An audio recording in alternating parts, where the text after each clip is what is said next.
ನಮಸ್ಕಾರ. ನಾನು ರಾಘವೇಂದ್ರ ಕರ್ಪೂರ್ ಅಂತ.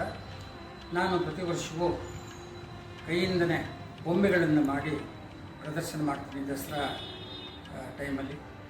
ಮೊದಲು ಶ್ರೀನಿವಾಸ ಕಲ್ಯಾಣದ ಪೂರ್ತಿ ಬೊಂಬೆಗಳನ್ನು ಮಾಡಿದೆ. ಅದಾದ ನಂತರ ಶ್ರೀ ರಾಘವೇಂದ್ರ ಸ್ವಾಮಿಗಳ ಮಹಿಮೆ ಮತ್ತು ಅವರ ಪೂರ್ತಿ ಜೀವನ ಚರಿತ್ರೆಯನ್ನು ಮಾಡಿದೆ.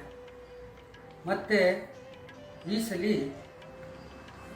ಭಾಗವತದಲ್ಲಿ ಶ್ರೀಕೃಷ್ಣನ ಬಾಲಲೀಲೆ ಅಂತ ಹೇಳಿ ಒಂದು 200ಕ್ಕೂ ಹೆಚ್ಚು ಬೊಂಬೆಗಳನ್ನು ಮಾಡಿ ಪ್ರದರ್ಶಿಸ್ತೇನೆ. ತಾವೆಲ್ಲ ದಯಮಾಡಿ ಬಂದು ನೋಡಬೇಕು ಅಂತ ಕೇಳ್ಕೊಳ್ತೇನೆ. ನಮಸ್ಕಾರ.